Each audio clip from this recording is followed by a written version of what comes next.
Hello friends, मैं नानी आप सभी का स्वागत करता हूं मेरे इस यूट्यूब चैनल पर। साथियों, हम समाजशास्त्र का वीडियो सीरीज़ को आगे बढ़ाते हैं। हमने अभी तक देखा है समाजशास्त्र का अर्थ, क्षेत्र, प्रकृति, और पिछले वीडियो में हमने देखा है समाजशास्त्र का अध्ययन और क्षेत्र के बारे में देखा है ना। अन्य विज्ञानों के संबंध को हमने नहीं पढ़ा है अभी। आज हम पढ़ने वाले हैं एक ऐसी अवधारणा जो सामान्यतः हमारे इर्द गिर्द रहता है, लेकिन हम उसे देख नहीं सकते। एक ऐसी अमूर्त अवधारणा के बारे में पढ़ने वाले हैं, और वो अमूर्त अवधारणा है आपका समाज। ओके, तो चलिए समाज को हम पढ़ना शुरू करते हैं। दोस्तों, समाज के बारे में अध्ययन करने से पहले हम समाज से संबंधित जो अवधारणा है उसके बारे में समझ लेते हैं। सामान्यतः जो बोलचाल में हम देखते हैं कि व्यक्तियों के समूह को समाज कहा जाता है, और जो व्यक्तियों का जो समूह है वो समूह संगठित भी हो सकता है, असंगठित भी हो सकता है। संगठित से आशा है कि जिसमें औपचारिकता का प्रमुखता होती है ना। रजिस्टर्ड ग्रुप जो होता है उसको संगठित समूह कहा जाता है, और असंगठित समूह की बात करें तो इसके जस्ट अपोजिट होता है, जिसमें अनौपचारिकता का प्रमुखता होता है और रजिस्टर्ड का इसमें कोई इशू नहीं है। तो इस तरीके से हम जो देखते हैं, संगठित समूह हो या असंगठित समूह, क्या हम उसे समाज कहेंगे? हमारा पहला सवाल है, क्या हम उसे समाज कहेंगे? चलिए इस सवाल को हम यहीं छोड़ देते हैं, इस सवाल के बारे में आगे डिस्कस करेंगे। और मैं आपको एक दूसरी बात बताऊं, अगर मान लो कि ये एक घर है, ये एक घर है और ये एक घर है, तीनों में अलग अलग व्यक्ति रहते हैं, और ये घर जो है पास पास में है, क्या हम इसे भी समाज कहेंगे? समाजशास्त्र के अर्थ में हम इसे समाज नहीं कह सकते। समाजशास्त्र का इसे समाज नहीं कह सकते, क्योंकि इसलिए नहीं कह सकते क्योंकि उसमें कुछ विशेषताओं को देखा जाता है। कौन कौन सी विशेषताएं हम आगे देखेंगे।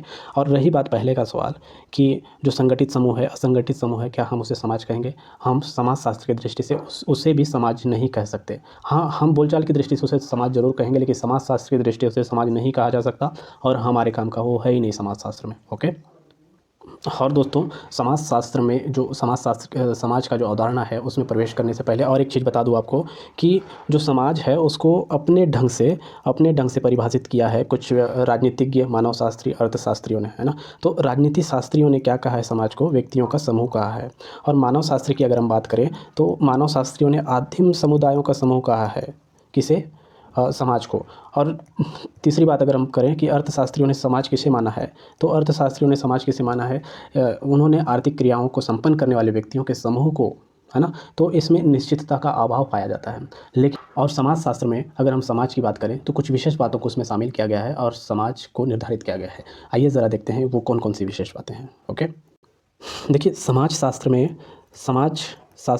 समाज का अर्थ विशिष्ट अर्थों में किया गया है ना। इसमें सामाजिक संबंधों को महत्व दिया गया है, सामाजिक अंतःक्रिया को महत्व दिया गया है। मैंने उस दिन बताया था कि अंतःक्रिया क्या होता है, जब दो व्यक्ति आपस में व्यवहार करते हैं और उनके व्यवहारों से प्रभावित होते हैं, है ना। अंतःक्रिया के बारे में हमने उस दिन देखा था। और जॉर्ज सिमेल ने भी कहा है कि समाज उन व्यक्तियों का समूह है जो अंतःक्रिया द्वारा संबंधित है ना।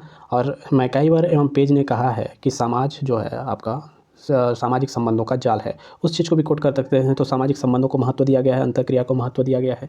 तो इन तमाम चीज़ों को देखा जाता है। और उसके अलावा दो चीज़ आपको इसमें याद रखना है। पारस्परिक जागरूकता, जो कि समाजशास्त्र का प्रमुख विशेषता है। जब तक पारस्परिक जागरूकता को आप नहीं लिखेंगे तो आप समाज का सही विशेषता को आप प्रस्तुत नहीं कर पाएंगे। समाज के बारे में सही डेफिनेशन आपका अधूरा रह जाएगा। तो पारस्परिक जागरूकता और जन सहभागिता की भावना, पार्टिसिपेट करने की भावना उसमें। ओके, इतना क्लियर है। अब बात करते हैं कि इसमें आपको प्रश्न कैसा पूछा जाएगा। देखिए, सबसे पहले आपको समाज को क्लियर करना है। समाज को 30 से 60 वर्ड में आपको देखना है। इसमें पूछा जा सकता है कि समाज की अवधारणा क्या है ना। परिभाषित कीजिए। ये समाज के बारे में पूछा जा सकता है। समाज से आप क्या समझते हैं, समाज का अर्थ लिखिए। ये सब चीज़ें इसमें पूछा जा सकता है। और दूसरा आपसे पूछा जा सकता है समाज की विशेषता, समाजशास्त्र की विशेषता नहीं, समाज की विशेषता क्या है। तो ये जो है समाज की विशेषता, आपको इसको 60 वर्ड के आसपास तैयार करना है, उससे ऊपर नहीं जाएगा, है ना। तो आपको इन दोनों को मिला के 100 वर्ड्स के आसपास हो जाएंगे। उससे ज़्यादा तैयारी करने की आवश्यकता नहीं है। हालांकि हम 100 वर्ड्स में भी उन की पॉइंट्स को देखेंगे जिससे आपका समाज का अवधारणा क्लियर हो जाएगा। ओके, अगर 100 वर्ड्स से ऊपर में भी पूछा तो आप उन चीज़ों को बेहतरीन तरीके से प्रस्तुत कर सकते हैं। किसी जैसे पारस्परिक जागरूकता है तो उसको एक्स्ट्रा 2-3 लाइन में आप व्याख्या करके आप उस तरीके से अपने शब्दकोश को 125 तक ले भी जा सकते हैं। लेकिन उससे पहले आप समाज की अवधारणा को समझेंगे और समाजशास्त्र के अंतर्गत जो विशेषताएं दी गई है तो उनको क्लियर करेंगे, तब आपके दिमाग में कुछ लिखने योग्य बातें आएंगी, अन्यथा नहीं। तो चलिए देखते हैं आगे। चलिए दोस्तों, समाजशास्त्र में समाज के बारे में क्या कहा गया है, आइए ज़रा पढ़ते हैं। देखिए, इसमें समाजशास्त्र में समाज शब्द का प्रयोग विशेष अर्थ में किया जाता है। यहाँ व्यक्तियों के बीच पाए जाने वाले सामाजिक संबंधों के आधार पर पाए गए व्यवस्था को समाज कहा गया है। इसमें आपका की पॉइंट है सामाजिक संबंधों के आधार पर, है ना। पहला आपका की पॉइंट सामाजिक संबंधों के आधार पर आप इसको परिचय के तौर पे लिख भी सकते हैं, नहीं भी लिख सकते हैं, लेकिन आप क्या-क्या लिखेंगे मैं आपको पहले बाद में बताऊँगा, पहले पूरा पढ़ लेता हूँ। पर पाए गए व्यवस्था के आधार पर समाज कहा गया है, यहाँ व्यक्तियों के समूह को साधारणतः समाज नहीं माना गया है। व्यक्तियों के समूह को साधारणतः समाज नहीं माना गया है, जैसे कि राजनीति शास्त्र में माना जाता है, समूह को समाज माना जाता है, ऐसा इसमें नहीं है समाज शास्त्र में। इसमें क्या-क्या देखा जाता है, इसमें पारस्परिक जागरूकता देखा जाता है, सामान्य जीवन में भागीदार होने की भावना को देखा जाता है। तो जब तक ये चीज़ें नहीं रहेगी, आज समाज पूर्ण नहीं होगा, समाज का निर्माण पूरी तरीके से नहीं होगा। और इसमें कुछ परिभाषा दिया गया है। जॉर्ज सिमेल ने समाज को उन व्यक्तियों का समूह माना है जो अंतःक्रिया द्वारा संबंधित हैं। अंतःक्रिया मैंने आपको बताया था, आगे भी है, उसके बारे में पढ़ेंगे। अंतःक्रिया क्या होता है आप अच्छे तरीके से जानते हैं। जो सिमेल जो है, जॉर्ज सिमेल, उन्होंने अंतःक्रिया से संबंधित है ऐसा कहा है। और दूसरा मैकाइवर एवं पेज के अनुसार सामाजिक संबंधों का जाल है। इसको हमने कई बार पढ़ा है। अब हम आते हैं आपका नेक्स्ट हेडिंग, समाज की विशेषता। ओके, समाज की विशेषता को बताने से पहले हम देखते हैं अभी जो हमने पढ़ा है समाज, है ना, समाज के बारे में अगर हम 60 वर्ड में भी लिखेंगे तो कौन कौन सी चीज़ों को उठाएंगे, है ना। तो 60 वर्ड में लगभग हमें 6 से 7 लाइन याद रखना है, कौन कौन से वर्ड्स उठाएंगे, फिर इसको हम 30 वर्ड में भी करेंगे। तो समाज से क्या समझते हैं, समाज की अवधारणा क्या है ना, समाज को परिभाषित कीजिए। ऐसा अगर प्रश्न पूछता है आपसे तो आपको सबसे पहले तो आपको अगर 60 वर्ड में लिख रहे हैं तो आपको ये लाइन को लिखना है, स्टार्ट यहीं से करना है। समाज शास्त्र में समाज शब्द का प्रयोग विशिष्ट अर्थ में किया जाता है ना, विशिष्ट अर्थ में किया जाता है समाज शास्त्र में समाज शब्द का प्रयोग। दूसरा लाइन आपको ये लिखना है कि यहाँ व्यक्तियों के बीच पाए जाने वाले सामाजिक संबंधों के आधार पर पाई गई व्यवस्था को क्या कहा जाता है, समाज कहा जाता है। तो संबंधों के आधार पर ये वाला लाइन आना चाहिए। अगर हम तीसरा लाइन की बात करें तो ये आपका जो लाइन है, यहाँ व्यक्तियों के समूह को साधारणतः समाज नहीं माना गया है। इसमें क्या होना चाहिए, इसमें पारस्परिक जागरूकता होना चाहिए, सामान्य जीवन में भागीदारी होना चाहिए। तो थर्ड लाइन आपका ये आना चाहिए, है ना। और फोर्थ लाइन की अगर हम बात करें तो जॉर्ज सिमेल ने आपको जो परिभाषा है उसको लिखना है। जॉर्ज सिमेल ने समाज को उन व्यक्तियों का समूह माना है जो अंतःक्रिया द्वारा संबंधित है। तो इस लाइन को लिखेंगे। फिर आप और एक इसमें परिभाषा में कोट कर सकते हैं, मैकाइवर एवं पेज के अनुसार समाज सामाजिक संबंधों का जाल है। तो इस तरीके से आपका 5 लाइन लगभग हो रहा है।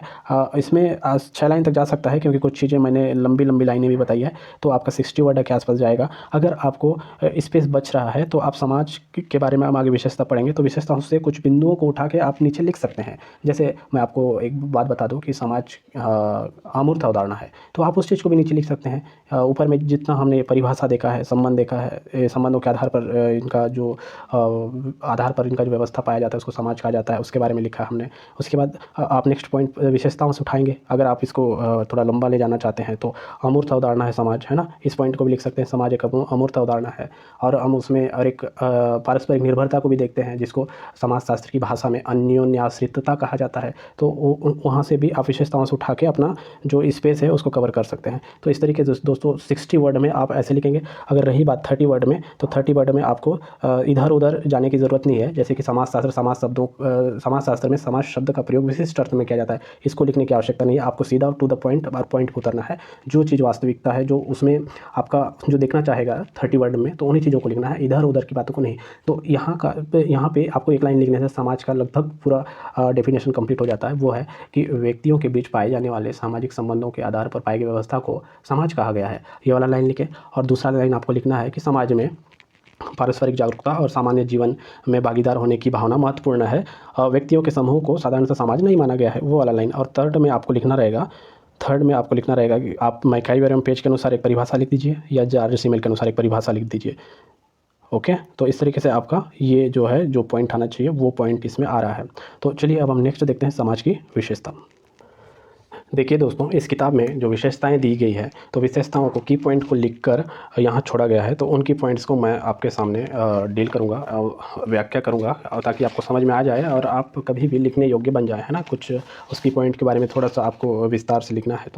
तो सबसे पहला जो की पॉइंट दिया हुआ है पारस्परिक जागरूकता, जैसा कि हमने ऊपर भी पढ़ा है। पारस्परिक जागरूकता है क्या? देखिए, पारस्परिक जागरूकता को बताने से पहले मैं आपको बताना चाहूँगा सामाजिक संबंध के बारे में। ये सामाजिक संबंध है क्या, है ना। सामाजिक संबंध जो है, न्यू स्लाइड लेता हूँ। इस सामाजिक संबंध जो है, सामाजिक संबंध को 2 तरीके से देखा जाता है। देखिए, 2 प्रकार के संबंध होते हैं, एक सामाजिक संबंध और एक भौतिक संबंध। सामाजिक संबंध और भौतिक संबंध, इन दोनों में अगर अंतर है तो किस चीज़ का अंतर है? इन दोनों में अगर अंतर है तो पारस्परिक जागरूकता का अंतर है। पारस्परिक जागरूकता का अंतर है। यहाँ पर जो संबंध है, सामाजिक संबंध, यहाँ पारस्परिक जागरूकता होती है ना, यहाँ पारस्परिक जागरूकता होती है। और भौतिक संबंध जो है, इसमें पारस्परिक जागरूकता का अभाव पाया जाता है, इसमें पारस्परिक जागरूकता नहीं पाई जाती है। जो सामाजिक संबंध है उसका आधार है पारस्परिक जागरूकता, लेकिन इसमें ऐसा नहीं है। ठीक है, तो चलिए अब आते हैं पॉइंट पर। अब हम देखते हैं आपका पारस्परिक जागरूकता। पारस्परिक जागरूकता किसे कहते हैं? तो दोस्तों, अभी जैसे हमने सामाजिक संबंध देखा, तो उससे हम निष्कर्ष निकाल पा रहे हैं कि सामाजिक संबंध का आधार जो है पारस्परिक जागरूकता है। पारस्परिक जागरूकता के अभाव में सामाजिक संबंध स्थापित नहीं किया जा सकता है। सामाजिक संबंध स्थापित नहीं किया जा सकता है पारस्परिक जागरूकता के अभाव में, है ना। और ना ही समाज का निर्माण हो सकता है। उसके लिए अति आवश्यक है पारस्परिक जागरूकता का होना। तो लोग जो है, लोग प्रत्यक्ष रूप से अप्रत्यक्ष रूप से परिचित तभी हो पाते हैं जब उनमें पारस्परिक जागरूकता का भाव हो, है ना। जागरूकता नहीं है तो अंतःक्रिया भी नहीं होगा, और अंतःक्रिया नहीं होगा जब दो लोग आपस में बात नहीं करेंगे और एक दूसरे की बातों से प्रभावित नहीं होंगे, तो समाज का निर्माण कैसे हो सकता है। तो इस प्रकार पारस्परिक जागरूकता बहुत आवश्यक है। सामाजिक संबंधों की जटिल व्यवस्था को अगर हमें समाज कहना है तो पारस्परिक जागरूकता का होना अति आवश्यक। नेक्स्ट पॉइंट हम देखते हैं दोस्तों, समाज अमूर्त है। समाज व्यक्तियों का समूह ना होकर उसमें बनने वाले सामाजिक संबंधों का जाल है। सामाजिक संबंध अमूर्त है, अतः इनके आधार पर निर्मित समाज भी अमूर्त है। देखिए, अमूर्त कहने का आशय है कि समाज को हम, समाज के अंतर्गत जो पाई जाती है सामाजिक संबंध, हम उसे न छू सकते हैं, न देख सकते हैं, है ना। न छू सकते हैं, न देख सकते हैं। अमूर्त है इसलिए इसे सिर्फ हम अनुभव कर सकते हैं, इसे हम महसूस कर सकते हैं। तो दोस्तों, अमूर्त कहने का आशय है कि व्यक्तियों का समूह ना होकर उनमें पनपने वाले सामाजिक संबंधों का जाल है क्या, समाज। तो अब हम नेक्स्ट देखते हैं। थर्ड पॉइंट आपने यहाँ लिखा हुआ है, समाज में असमानता एवं समानता दोनों होती है। असमानता समानता के अधीन होती है। ये पॉइंट क्या कहना चाह रहा है, इसको ज़रा देखते हैं। तो दोस्तों, किसी भी समाज में समानता और असमानता दोनों आवश्यक तत्व हैं, है ना। दोनों का महत्व बराबर है और दोनों एक दूसरे के पूरक हैं। किसी ऐसे समाज की कल्पना हम नहीं कर सकते जिसमें पूर्णतः समानता एवं असमानता हो, है ना। तो देखिए, समानता या असमानता को अगर हम पृथक पृथक इसमें बांट के देखेंगे, अगर हम सबसे पहले समानता की बात करें, तो देखिए समानता की अगर हम बात करें, देखिए समान भावना वाले लोग अगर इकट्ठा हो जाते हैं और उनमें पारस्परिक जागरूकता है तो समाज का निर्माण हो सकता है ना। लेकिन ये जो समानता है, इसमें भी कुछ लोग तरह तरह की बातें कही हैं। जैसे गिडिंग्स की बात करें, गिडिंग्स ने चेतना को समानता का आधार माना गया है।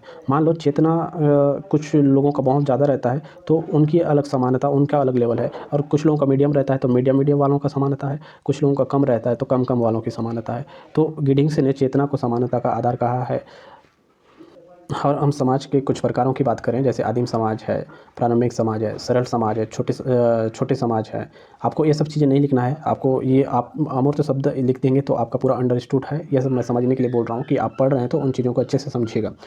तो आदिम समाज, प्रारंभिक समाज, सरल समाज या छोटे समाज की बात करें तो वहाँ पे समानता का आधार था नातेदारी और रक्त संबंध को माना गया था, है ना।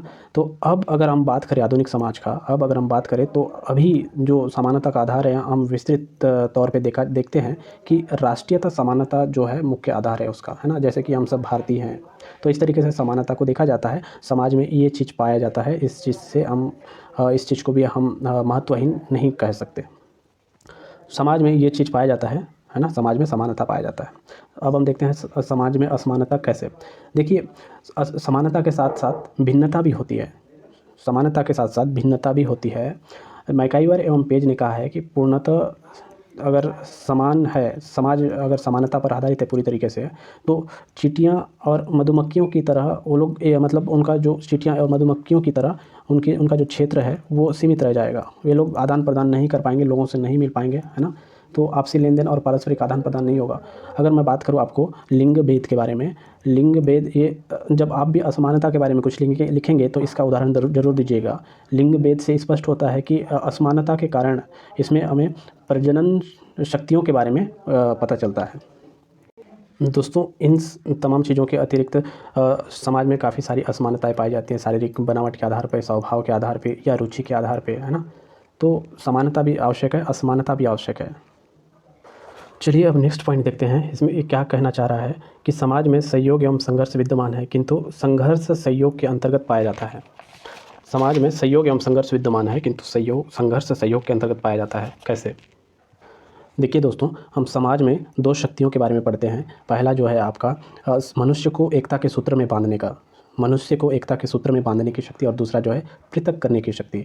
तो एकता के सूत्र में जो बांधा जाता है उस शक्ति का नाम है सहयोग, याद रखिएगा सहयोग। और दूसरा जो पृथक किया जाता है उसका नाम है संघर्ष। संघर्ष होता है तो इसमें काफ़ी विरोधाभास स्थिति भी रहती है।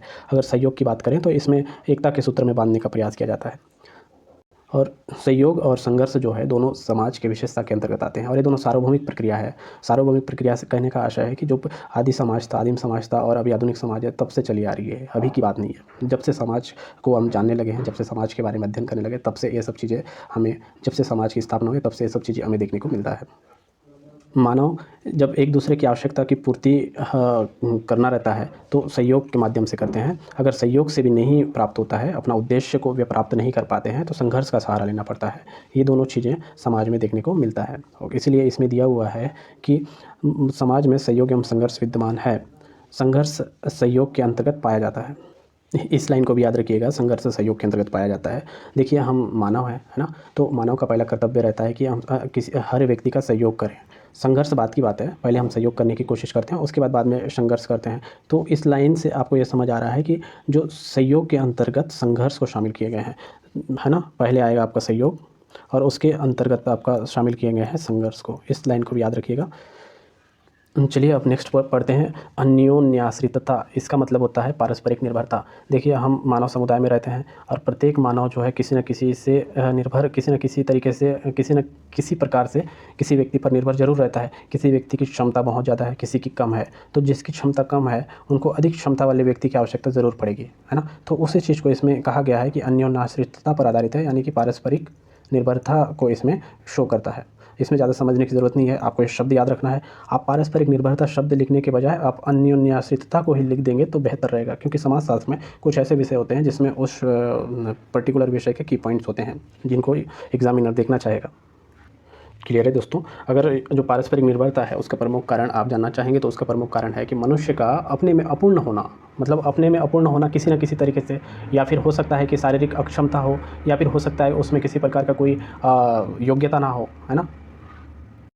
फिर हम नेक्स्ट देखते हैं परिवर्तनशील एवं जटिल व्यवस्था। इसमें आपको मैं सिर्फ ज़्यादा समय नहीं लूँगा, इसको जल्दी समझाने की कोशिश करूँगा। परिवर्तनशीलता का आशय है कि समाज परिवर्तनशील है, हम जानते हैं इसको, है ना। तो इसमें जब समाज का जो स्वरूप है वो परिवर्तन हो जाता है तो व्यक्ति एवं व्यक्तियों के जो परिस्थिति होती है, स्टेटस जो होती है और भूमिका जो होती है, रोल जो होती है ना, वो दोनों बदल जाती है।